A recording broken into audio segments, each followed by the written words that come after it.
With less than 40 days until the midterms, new polls showing tightening Senate races in two major battleground states. Wisconsin, Republican Senator Ron Johnson pulling ahead of Democrat Mandela Barnes. And in Pennsylvania, recent polls suggest Democrat John Fetterman's double-digit advantage over Dr. Oz has shrunk to a statistical tie.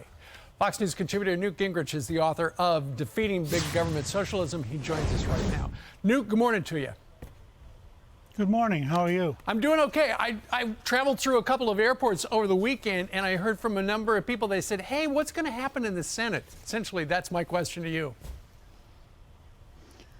Well, look, I think the Republicans will gain seats in the Senate, just as I think they're gaining a lot of seats in the House. I think these two races are great examples of why. Mandela Barnes is, in fact, remarkably left-wing, pro-criminal, anti-public safety, not just anti-police, but remember, if you're sufficiently anti-police, you're against public safety.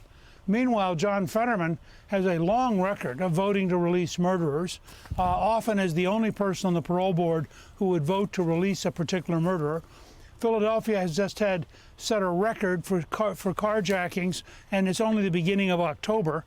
The 70% of Philadelphians say their biggest issue is physical safety and crime. Sure. Fetterman, of course, is pro-criminal and anti-safety. So in both those states, crime is a huge issue, and the radicalism of the Democrats a huge issue. And I think in both states, Republicans are going to end up winning. Sure. One of the other issues is our national security and our southern border. It's wide open. Hillary Clinton said a couple of weeks ago, Newt, Americans do not believe in open borders, which is a slap in the face to the Biden administration. Why would she say that?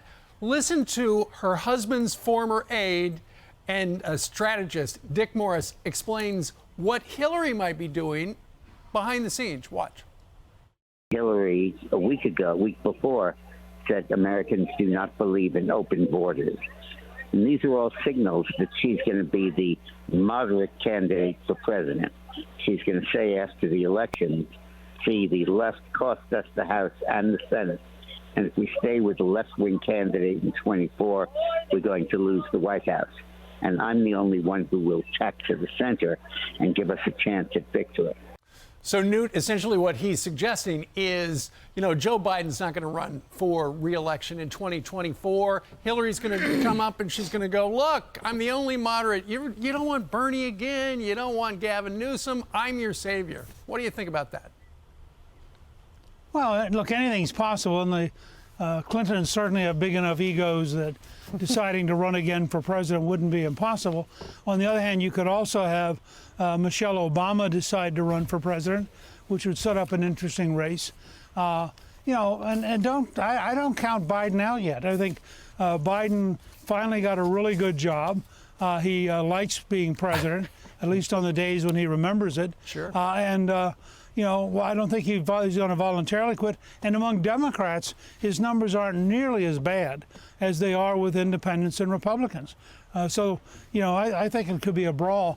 But I think the real question for the Democrats will be, do they even stop and think if they get beaten badly this fall? And it's not clear to me right now that they have the energy inside the party to do anything except stay on the left. And if that happens, they're just going to throw the presidency away in 2024. All right. Great analysis. That's why we called you and asked you about the midterms and the next presidential cycle. Newt, thank you very much for joining us live. Well, take care.